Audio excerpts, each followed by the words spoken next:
আমরা রেডি হয়ে গেছি, এখন আমরা বেরোবো। দেখো এই যে বৌদি একটু রেডি হচ্ছে, দাদাও রেডি হচ্ছে, আর আমি মোটামুটি হয়ে গেছি। এই যে স্কার্ট, কী বলে স্কার্টটা পরলাম, বৌদিও স্কার্ট পরেছে, আর বোন আজকে শাড়ি পরবে। আর এই যে তোজো স্নান দান করে পরিষ্কার করে দিয়েছি। এবার যাব মন্দির যাব, তারপরে বাইরে কিছু খাওয়া দাওয়া করবো। চলো মন্দির তো মনে হয় না মোবাইল অ্যালাও আছে, দেখা যায়, যতটা পারবো তোমাদের সাথে শেয়ার করব। দেখো এই হোটেলে আমরা ছিলাম, হোটেলটা কিন্তু খুবই সুন্দর। আর তারপর আমরা বেরিয়ে পড়েছি। এই যে একদম সামনের মানে এই গলিটা সোজা গিয়ে কিন্তু আমার সামনেই হচ্ছে আমাদের রাম মন্দির। তো চলো এবার চলে এসেছি। এই যে দেখো কত সুন্দর সাজিয়েছে মন্দিরটাকে। সবসময় সাজানো থাকে কি না জানি না, কিন্তু রামনবমী আছে একদিন পরেই, তার জন্য দেখো কত সুন্দর করে সাজিয়েছে। আর ভেতরে কিন্তু এখনও কাজ পুরো কমপ্লিট হতে এখনও মনে হচ্ছে মানে কয়েক বছর লাগবে কি না জানি না। তার মধ্যে মানে যে উদ্বোধন হয়েছে পর থেকে সবাই দেখতে যাচ্ছে, তার জন্য আমরাও চলে গেছিলাম ওখান থেকে। আর প্রয়াগরাজে ডুব দিয়েছি, দেওয়ার পরে কিন্তু রাম মন্দির এসেছি, কেননা কাছেই, বেশি একটা দূর না। তো এখানে দেখো এই যে এত সুন্দর রেলিংগুলো দেওয়া আছে, আর ব্যবস্থা কিন্তু খুবই সুন্দর। মানে আমার সব থেকে এত জায়গায় ঘুরেছি, রাম মন্দিরের ব্যবস্থা এত ভালো লেগেছে। কেন বলো তো, যে জুতো রাখো, তারপরে মোবাইল রাখো, কোনো মানে কি কোনো তোমাদের কোনো মানে পয়সা টয়সা কিচ্ছু কাটবে না।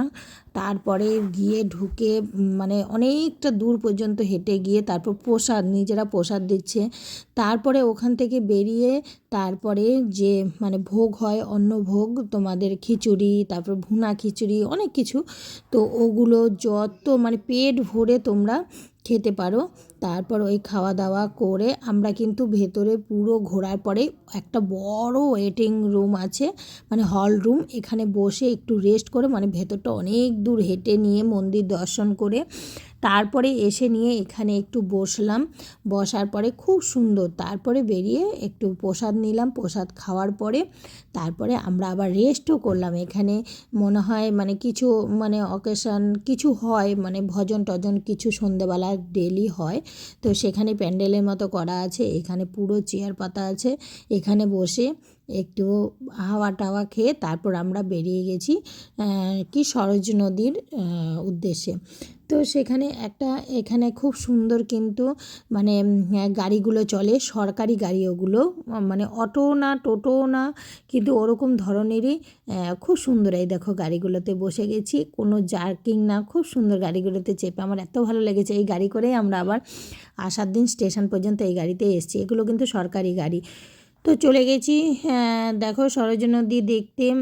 তো ওখানে আমি সামনেটা থেকে দেখেই কিন্তু আমি রুমে চলে এসেছি। আমার ছেলে আর বোনের মেয়ে আর ভালো লাগছিল না ওদেরকে নিয়ে আমি বাড়ি চলে এসেছি। আর আর যারা ছিল তারা আবার মা মাসি বোনরা সব একদম ভেতর দিকে গিয়ে তারপরে ওরা ভেতরে গিয়ে দেখে এসছে। কিন্তু এত সুন্দর নদীর জলটা দেখে মনে হচ্ছিল যে একটু স্নান করি, মানে এত সুন্দর। আগে জানলে ওখানে স্নান করার ব্যবস্থা, সবাই স্নান করছে। এই দেখো এটা এত সুন্দর না কি বলবো, ভেতরটা নাকি আরও সুন্দর। তো চলো আজকের মতো এখানেই শেষ করছি ভিডিওটা, আবার দেখা হবে নেক্সট ভিডিওতে। ততক্ষণ সবাই ভালো থেকো, সুস্থ থেকো, অনেক অনেক হ্যাপি থেকো। আর